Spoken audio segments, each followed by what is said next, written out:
नमस्कार, आप सभी का स्वागत है। मैं डॉक्टर अंजू ओझा आज आपको राजस्थान के भौतिक स्वरूप के भाग तृतीय के बारे में बताने जा रही हूँ। इससे पूर्व के वीडियो में हमने राजस्थान के भौतिक स्वरूप के भाग प्रथम में पश्चिमी रेतीला मैदान तथा भाग द्वितीय में अरावली श्रेणी व पहाड़ी प्रदेश के बारे में अध्ययन किया था। आज हम अध्ययन करने जा रहे हैं पूर्वी मैदान। तो पूर्वी मैदान, यह मैदान संपूर्ण राज्य के 23.3% भूभाग को घेरे हुए है।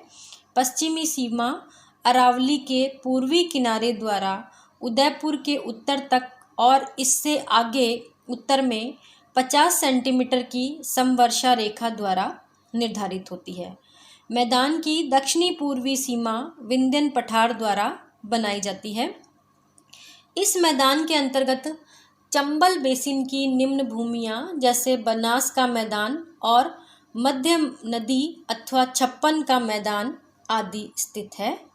बनास का मैदान यद्यपि कांपीय भूभाग है, फिर भी एक संप्राय मैदान है। तो बनास का मैदान क्या है? कांपीय भूभाग होते हुए भी एक संप्राय मैदान जैसा मैदान है। मध्य माही मैदान बंजर भूमि की घाटियों का क्षेत्र है, जिसे छप्पन के नाम से पुकारते हैं। यह डूंगरपुर, बांसवाड़ा, प्रतापगढ़ तथा उदयपुर के कुछ भागों पर विस्तृत है व इसका प्रवाह अरब सागर की ओर है। अब हम बात कर रहे हैं पूर्वी मैदान, जिसको 3 भागों में विभाजित किया गया है। नंबर 1 है चंबल बेसिन, नंबर 2 है बनास बेसिन और नंबर 3 है मध्य माही बेसिन या छप्पन का मैदान अथवा बांगड़ क्षेत्र। यहाँ आप इस स्लाइड पे देख रहे हैं कि पूर्वी मैदान को मैप के द्वारा दर्शाया गया है, यानी राजस्थान के भौतिक विभाग को मानचित्र के द्वारा दर्शाया गया है, जिसमें पूर्वी मैदान को भी दर्शाया गया है। पूर्वी मैदान को 3 भागों में विभक्त किया गया है, जिसमें पहला भाग है चंबल बेसिन। चंबल बेसिन की स्थलाकृति पहाड़ियों तथा पठारों से निर्मित है। इसकी संपूर्ण घाटी में नवीन कांपीय जमाव पाए जाते हैं। कोटा, बूंदी, टोंक, सवाई माधोपुर और धौलपुर आदि जिलों में बीहड़ों से कुल प्रभावित क्षेत्र लगभग 4500 वर्ग किलोमीटर है। दूसरा भाग है इसका बनास बेसिन। बनास बेसिन पश्चिम में 50 सेंटीमीटर वर्षा रेखा द्वारा, दक्षिण में महान भारतीय जल विभाजन द्वारा, उत्तर में अलवर पहाड़ी प्रदेश द्वारा तथा पूर्व में विंध्यन कगार के द्वारा सीमांकित है। बनास तथा इसकी सहायक नदियों द्वारा सिंचित यह मैदान दक्षिण में मेवाड़ का मैदान तथा उत्तर में मालपुरा करौली का मैदान कहलाता है। तो ये जो मालपुरा करौली का मैदान है, इसके बारे में बहुत से कंपटीशन एग्जाम में पूछा जाता है।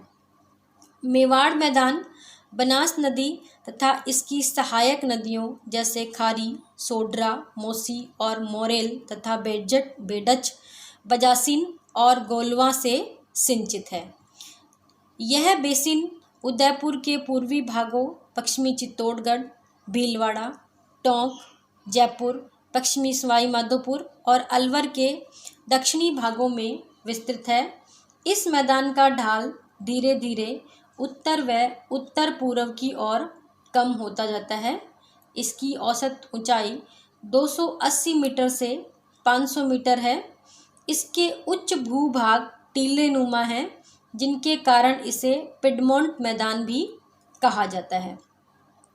इस क्षेत्र की स्थलाकृतियाँ अपर्दित आकृतियों के रूप में हैं, जिनका प्रादुर्भाव ग्रेनाइट और नीस की चट्टानों में अपर्दन के कारण हुआ है। इसका तीसरा भाग है मध्य माही बेसिन या छप्पन का मैदान, या जिसको बांगड़ क्षेत्र के नाम से भी जाना जाता है। यह मैदान उदयपुर के दक्षिणी पूर्वी, बांसवाड़ा और चित्तौड़गढ़ जिले के दक्षिणी भागों में विस्तृत है। यह क्षेत्र माही नदी की सहायक नदियों से सिंचित है तथा इसकी औसत ऊंचाई 200 से 400 मीटर है। इसका दक्षिणी भाग काफ़ी गहरा तथा कटा-फटा है। यह क्षेत्र अधिक गहराई तक विच्छेदित होने के कारण इस विच्छेदित मैदान को तथा पहाड़ी भूभाग को स्थानीय भाषा में बांगड़ के नाम से पुकारा जाता है।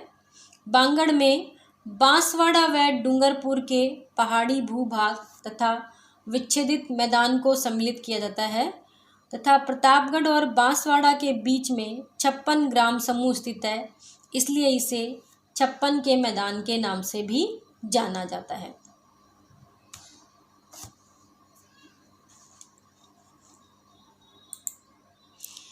और इसी के साथ हमारा यह विषय यहीं पर समाप्त होता है। अंत में आप सभी का धन्यवाद।